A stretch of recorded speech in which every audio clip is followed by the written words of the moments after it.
Nous poursuivons notre enseignement sur la conduite de l'Église.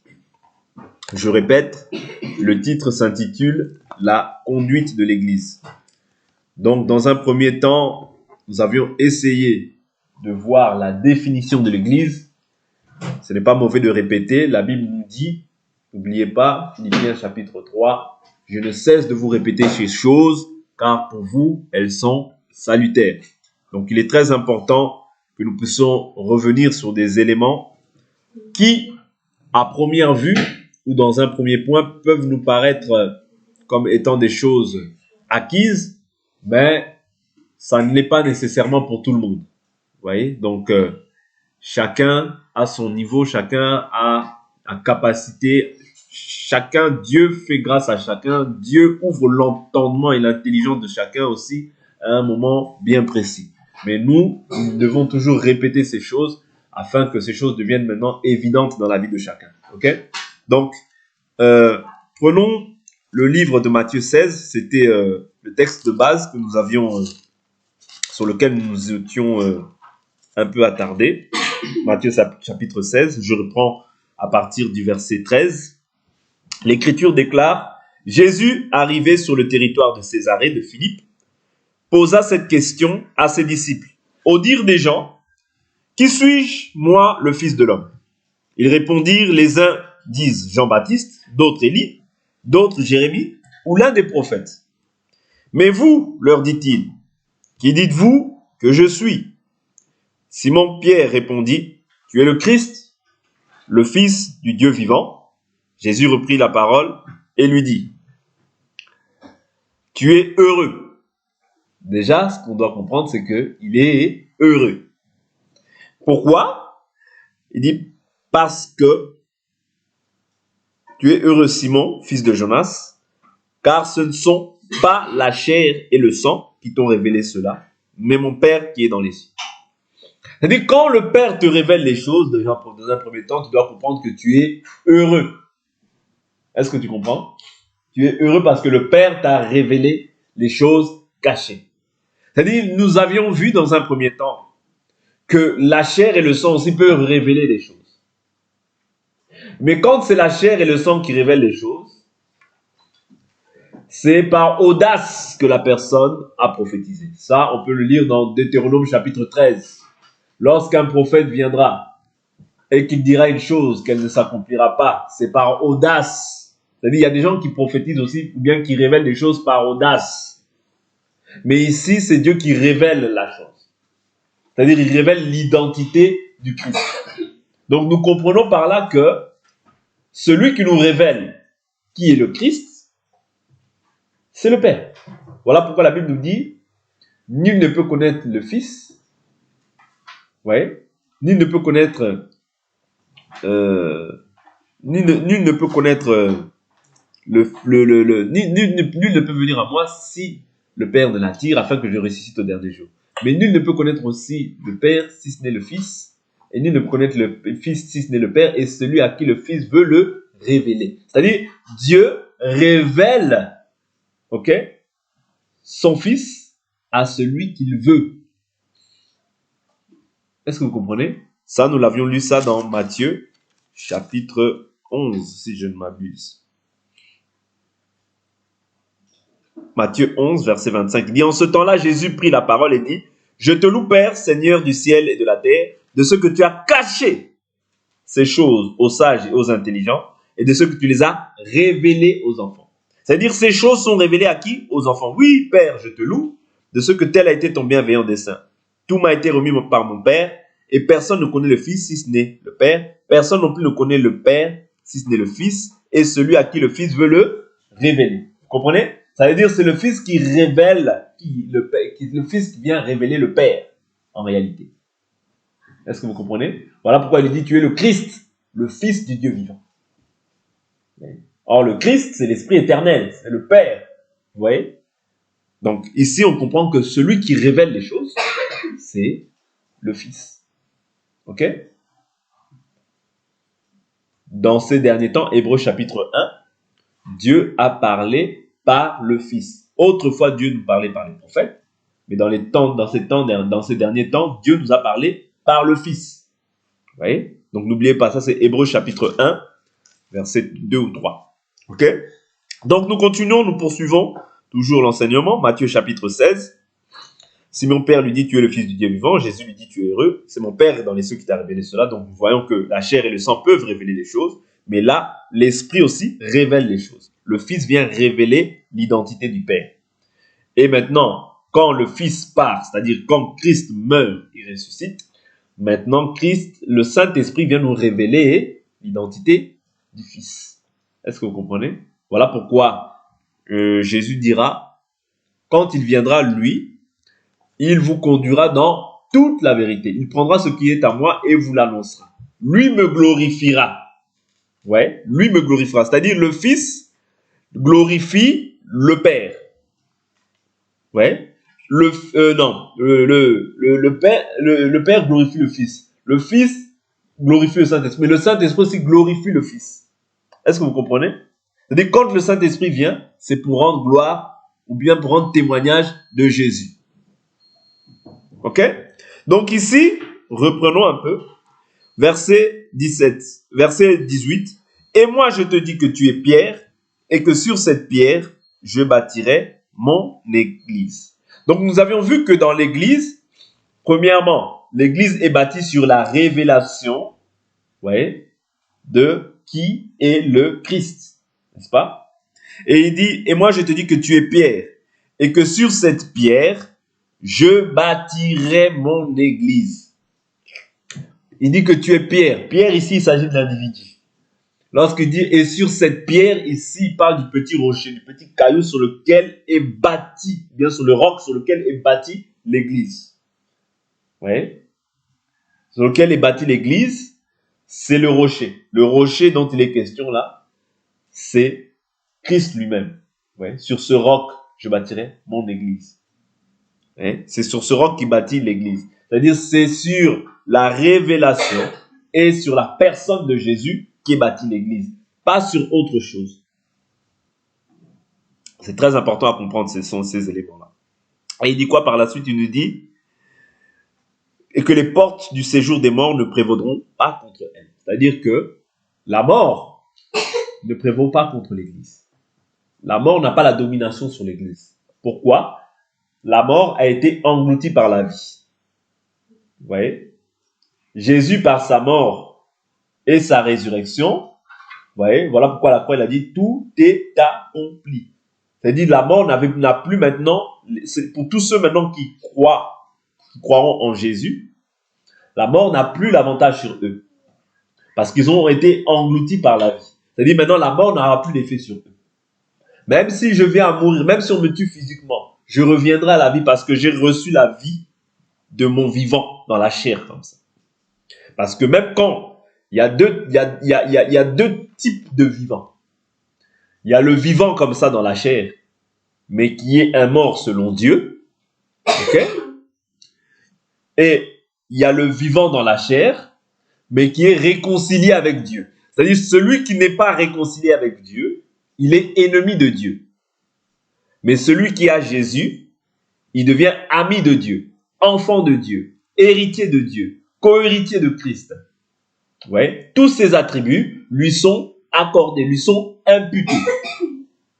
Est-ce que vous comprenez? C'est-à-dire que quand tu entres dans ce qu'on appelle l'église, ou bien quand tu rentres en Christ, ouais, donc tous ces attributs-là te sont accordés. Pourquoi? Parce que maintenant tu es un membre de l'église. Et qui est-ce qui bâtit l'église? Donc nous voyons que l'église est bâtie sur Christ. Christ, quand on parle de Christ, c'est pas Jésus, J-E-S-U-S. Non, oubliez ça. C'est pas ça. Quand on parle de Christ, on parle de l'enseignement. Quel est son enseignement? Et quel est l'enseignement qu'il a transmis à ses apôtres? Parce que on ne peut pas dire, tu ne peux pas dire je crois en Jésus, moi c'est seulement Jésus. Non. Si tu dis ça, tu n'as pas compris l'évangile. Parce que l'évangile, si tu dis, moi, c'est seulement Jésus. Moi, je suis seulement Jésus. Paul, ça ne m'intéresse pas. Parce qu'il y a des gens comme ça.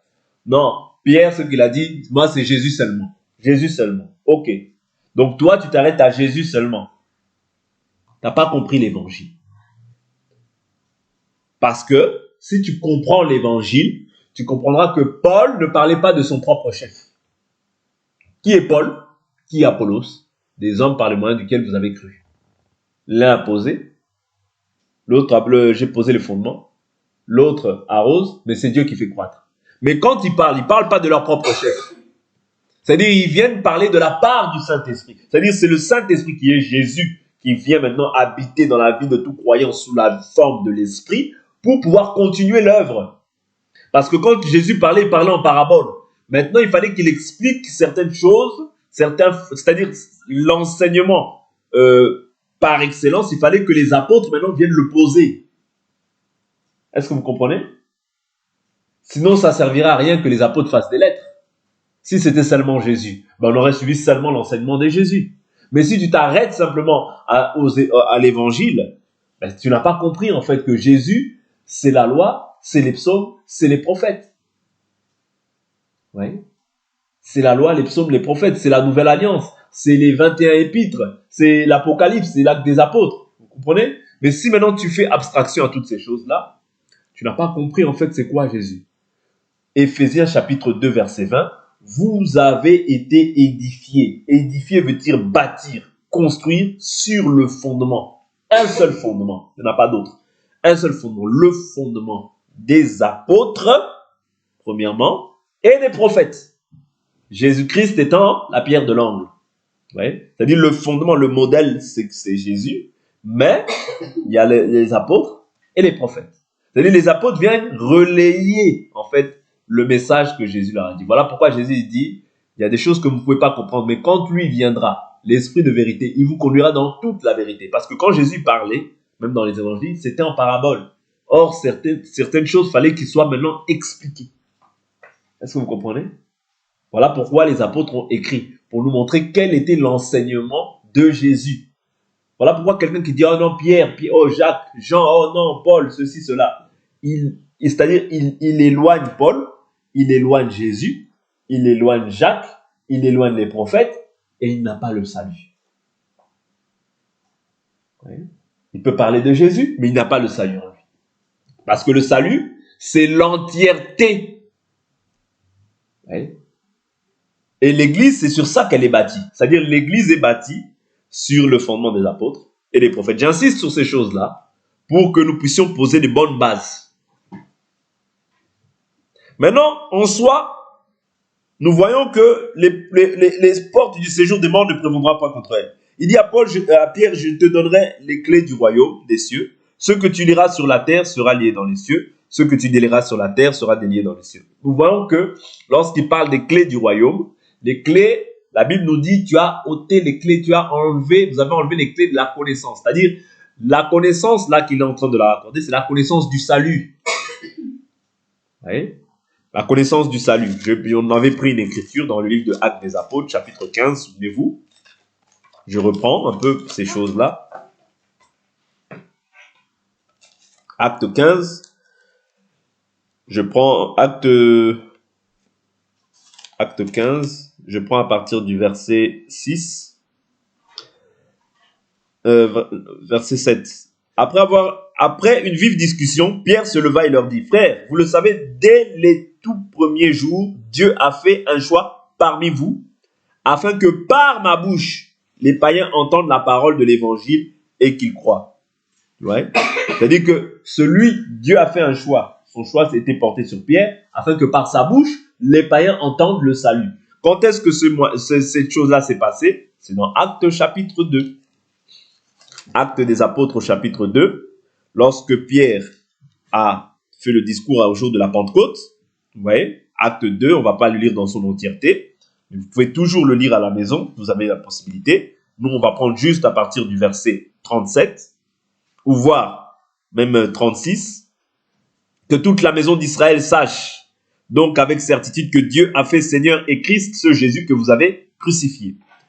Après avoir entendu cela, ils eurent le cœur vivement touché et ils dirent à Pierre et aux autres apôtres, « Frères, que ferons-nous » Vous voyez, après le discours que Pierre a fait, Pierre leur dit, « Repentez-vous et que chacun de vous soit baptisé au nom de Jésus-Christ pour le pardon de vos péchés et vous recevrez le don du Saint-Esprit. Car la promesse est pour vous, pour vos enfants et pour tous ceux qui sont au loin, en aussi grand nombre que le Seigneur notre Dieu les appellera. Et par beaucoup d'autres paroles, il rendait témoignage et les exhortait en disant, sauvez-vous de cette génération perverse. Ceux qui acceptèrent sa parole furent baptisés en ce jour-là, furent ajoutés environ 3000 âmes. Vous voyez? C'est-à-dire que là, il furent ajoutés 3000 âmes en un seul jour. Vous voyez? Donc, on va un peu plus loin. La Bible nous dit quoi? Juste en dessous, je prends le verset 47, il dit, « Il louait Dieu et obtenait la faveur de tout le peuple. Et le Seigneur ajoutait chaque jour à l'Église ceux qui étaient sauvés. » Le Seigneur ajoutait chaque jour à l'Église ceux qui étaient sauvés. C'est l'écriture que je cherchais la dernière fois. Vous voyez? C'est-à-dire c'est le Seigneur qui ajoute à l'Église. Ce n'est pas par les stratégies humaines, bien que les stratégies ne sont pas mauvaises. Si Dieu nous met à cœur de le faire, ce n'est pas mauvais. Mais c'est le Seigneur lui-même qui ajoute. Tu peux parler à une personne du matin au soir, c'est une bonne chose, parce que la Bible nous dit, en toute occasion favorable, non, prêche, reprend, exhorte, censure, car il arrivera un temps où les gens ne supporteront plus la saine doctrine. Oui, c'est une bonne chose, mais néanmoins, c'est le Seigneur qui va ajouter à l'Église ceux qui sont sauvés. Voilà pourquoi, souvent, ce ne sont pas des gens, souvent on se retrouve avec des gens qui ne sont pas réellement convertis, parce que ce ne sont pas des gens que le Seigneur a appelés. Ouais, mais c'est des gens qui suivent les gens par rapport à l'éloquence. C'est des gens qui suivent les gens parce que la personne prêche bien. Mais ce n'est pas des gens qui sont pleinement touchés au plus profond d'eux-mêmes pour être ajoutés à l'Église, pour être attirés vers Dieu. Vous voyez? Pour être attirés vers Dieu. Parce que la Bible nous dit que nul ne peut venir au Père si le Père ne l'attire, afin que je le ressuscite au dernier jour. C'est-à-dire celui qui ressuscite au dernier jour, c'est le Père. Vous voyez? C'est le Père lui-même qui attire et pour fin, pour but, pour objectif final, de ressusciter au dernier jour. C'est-à-dire qu'au dernier jour, tu ne puisses pas voir la mort. Vous voyez? C'est pour ça qu'il t'attire. Il t'attire à lui, afin que tu puisses bénéficier de cette grâce, de la grâce de Dieu. C'est très important de comprendre ça. Donc, on comprend que l'Église, à proprement dite, comme Jésus l'a défini dans la parole, nous avions vu Malachie chapitre 3 qui dit « Et soudain entrera dans son temple le Seigneur que vous cherchez. » Je reprends. « Et soudain entrera dans son temple le Seigneur que vous cherchez. » Ça, c'est Malachie qui nous parle de ça. Nous avions vu que le temple, la Bible nous dit dans Jean chapitre 2, que le temple, Jésus dit « Détruisez ce temple, en 3 jours je le rebâtirai, je le relèverai. » Mais la Bible nous dit, il parlait du temple de son corps. C'est-à-dire que le corps de Jésus, c'était tout un temple, n'est-ce pas? Est-ce que vous suivez? Le corps de Jésus, c'était tout un temple. C'est-à-dire quand Jésus marchait dans les rues de Jérusalem, en réalité, c'était tout un temple qui marchait. Mais comme le premier temple subsistait, il fallait d'abord que le premier temple soit détruit, ou bien il fallait d'abord que le temple soit détruit pour que lui, en fait, puisse rebâtir le temple. Vous voyez? C'est-à-dire son temple, le corps, il fallait qu'il soit détruit. Okay? Voilà pourquoi nous croyons que le corps de Jésus, c'était tout un temple qui marchait sur les rues de Jérusalem. C'était tout un temple qui marchait dans lequel habitait Dieu. Voilà pourquoi Malachie fait cette prophétie-là. Et soudain entrera dans son temple le Seigneur que vous cherchez. Or, le temple, c'est le corps. C'est voilà pourquoi l'Esprit de Dieu habitait pleinement en Jésus. Colossiens 2,9, en lui habitait corporellement toute la plénitude de la divinité. N'oubliez pas ces choses, c'est des passages qui sont très importants. Et nous avions vu que Jésus définit son corps comme étant l'Église. 1 Corinthiens 12, c'est ce que nous avions vu par la grâce du Seigneur.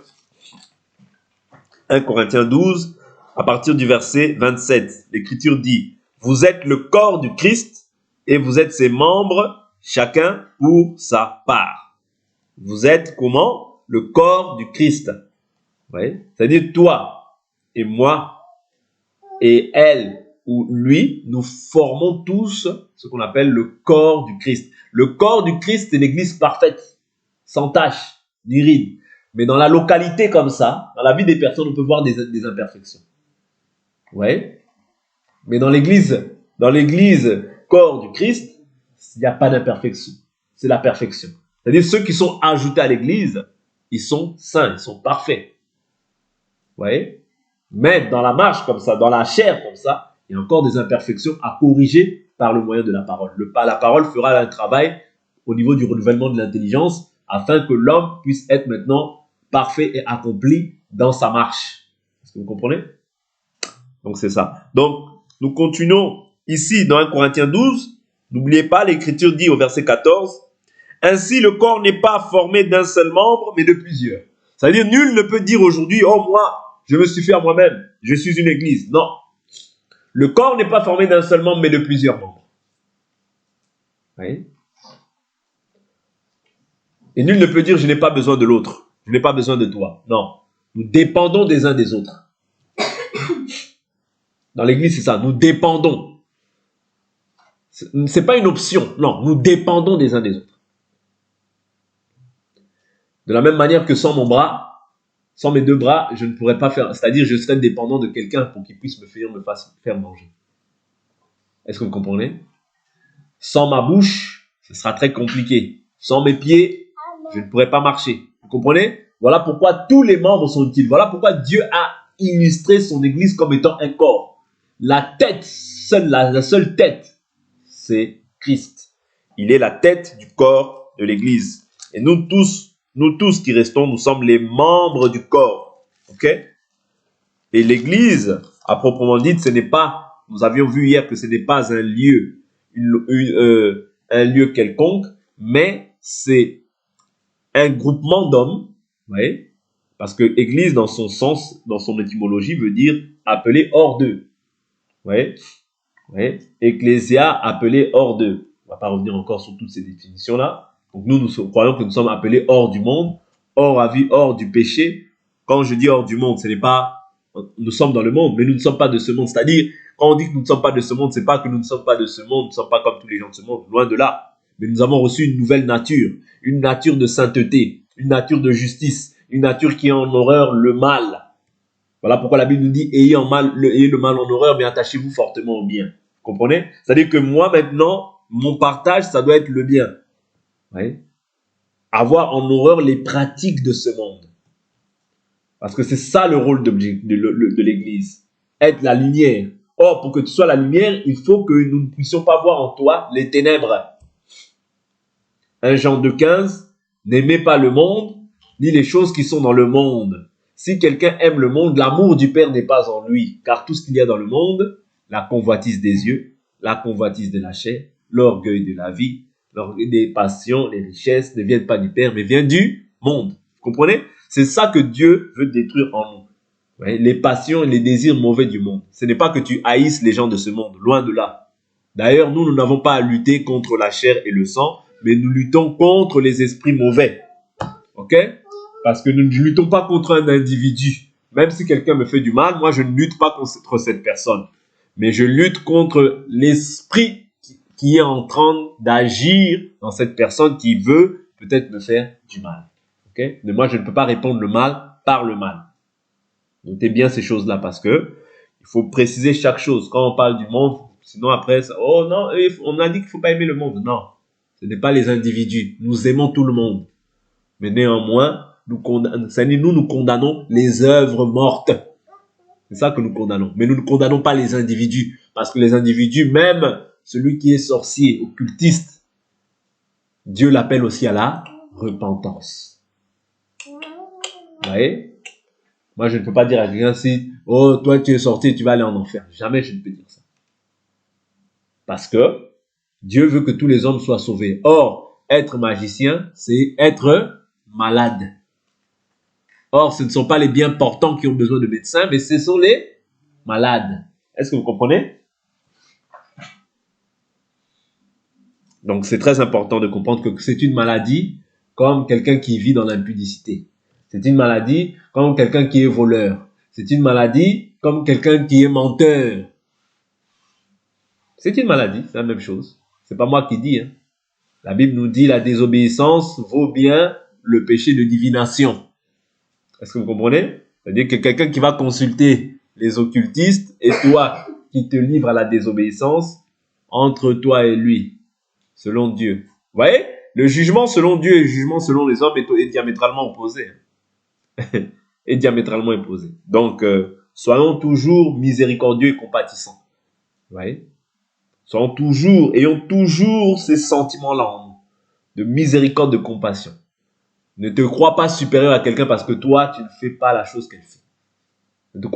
Ça, c'est le début de ton ébranlement. C'est le début de ta chute.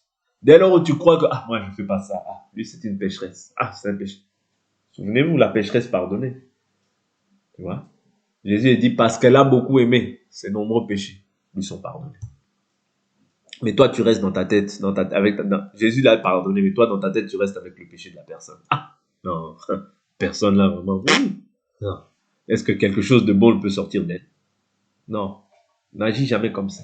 Et si même ces pensées-là montent dans ton cœur, prie Dieu afin qu'il puisse éloigner cette pensée de toi. Parce que la volonté de Dieu, c'est que tous les hommes soient sauvés. Toi, ne regarde pas à l'apparence. Toi, regarde à Dieu et à sa parole. Dieu peut tout. Là où même toi, tu vois qu'il n'y a rien de bon, Dieu peut tout. Rien n'est impossible à Dieu. Rien n'est impossible à celui qui croit. Avance. Donc, l'Église, 1 Corinthiens 3,16, l'Écriture nous dit, ne savez-vous pas que vous êtes le temple de Dieu, que l'Esprit de Dieu habite en vous? C'est-à-dire, de même que l'Esprit de Dieu habitait en Jésus, de même aussi maintenant l'Esprit de Dieu habite en toi. L'Esprit de Dieu habite en toi, pourquoi? Afin que tu sois saint comme Dieu est saint. Afin que tu sois parfait comme Dieu est parfait. C'est-à-dire, Dieu maintenant, par son Esprit, veut faire un travail de perfectionnement dans ta vie, afin que la sainteté et que la gloire de Dieu qui est en toi puisse maintenant se manifester au monde. La lumière qui est en toi puisse maintenant se manifester au monde. Les ténèbres que tu étais avant ne puissent plus paraître, mais que ce soit maintenant la lumière qui est en toi qui puisse paraître. Est-ce que vous comprenez? C'est ça l'objectif. Jésus t'appelle afin que tu puisses manifester des œuvres de justice. Et que le monde voit que maintenant tu es devenu une nouvelle créature. Et que les ténèbres ne sont plus agissantes dans ta vie. Vous voyez? C'est-à-dire que nous avons une grande charge, une grande responsabilité en tant qu'Église. Maintenant, nous avions pris aussi une écriture dans le livre de Colossiens, si je ne m'abuse, ou Éphésiens. Éphésiens chapitre 1. Éphésiens chapitre 1. Nous avions pris au verset 22.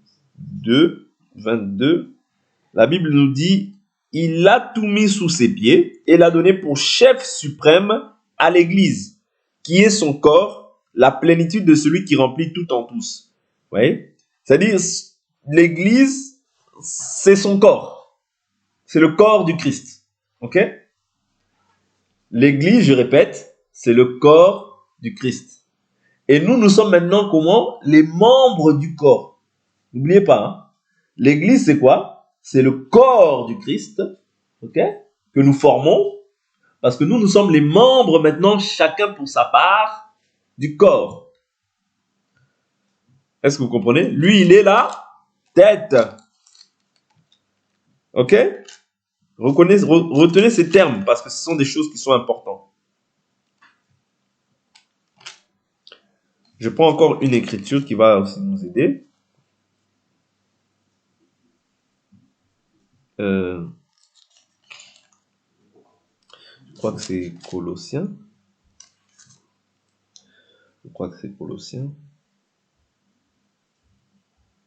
Voilà, Colossiens 1,18. Il est la tête du corps de l'Église. Il est la tête du corps de l'Église. Il est le commencement, le premier-né d'entre les morts. Ouais. Le premier-né d'entre les morts. Okay? Afin d'être en tout le premier. Lui, il est la tête. Nous sommes les membres du corps. L'Église, donc, comme pour sa définition, n'est pas un lieu, n'est pas un endroit. Mais l'Église, c'est l'ensemble des croyants sauvés en Jésus-Christ. C'est ça qui forme ce qu'on appelle l'Église. Maintenant, est-ce que l'Église, c'est un bâtiment? Est-ce que l'Église, c'est un lieu? quelconque où il doit y avoir un nom, ceci, cela. Le nom, ou bien le nom, c'est simplement pour situer. Mais même si on met un nom, c'est-à-dire on ne peut pas sortir du cadre du contexte, c'est-à-dire du contexte biblique. Je prends un exemple. La Bible nous parle des localités par rapport aux villes. C'est-à-dire qu'on disait les saints, par exemple, parce que nous qui avons cru en Jésus-Christ, nous sommes déclarés saints. Pas parce que toi tu l'es, mais parce que lui t'a imputé sa justice, sa nature. Sa nature, c'est-à-dire Dieu est saint. Et comme maintenant toi tu crois en Jésus, Jésus te donne son esprit et c'est son esprit qui te rend saint. Est-ce que vous comprenez? Il t'a imputé sa justice ou bien sa sainteté. Voilà pourquoi tu es déclaré saint. Pas par tes efforts, oublie. Mais par rapport à la nature qu'il t'a donnée. Mais maintenant, toi, tu dois faire tous tes efforts pour vivre maintenant la sainteté, pour t'éloigner du mal. Voilà pourquoi la Bible nous dit, que dirons-nous? Pécherions-nous afin que la grâce abonde? Certes, non. Si nous sommes morts au péché. Donc on comprend que quand tu viens à Jésus, tu es censé maintenant être mort aussi au péché, afin de vivre pour la justice en Jésus. C'est ça aussi l'Église. L'Église a aussi la mission de pouvoir vivre la sainteté. On ne peut pas voir un chrétien, mais qui vit toujours en ancienneté de vie. Tu n'es pas encore chrétien comme il se doit. Tu es encore héritier, mais enfant. Or, un enfant, il est semblable à un païen, à un esclave. L'esclave, bien qu'il soit maître, l'héritier, quoi qu'il soit, qu'il est maître de tout, s'il est encore un enfant, il ne diffère en rien d'un esclave. C'est-à-dire, j'ai cru en Jésus, mais je vis encore dans le péché. C'est-à-dire, un païen, on peut le manger par les sorciers. Toi aussi, on peut te manger par les sorciers. Pourquoi? Parce que la Bible nous dit, il n'y a pas de condamnation pour ceux qui sont en Jésus-Christ, qui marchent selon l'esprit et non selon la chair. Ouais? C'est-à-dire, quand tu marches selon la chair, il y a une condamnation qui t'attend aussi. Est-ce que vous comprenez? Donc, aujourd'hui, on va s'arrêter là.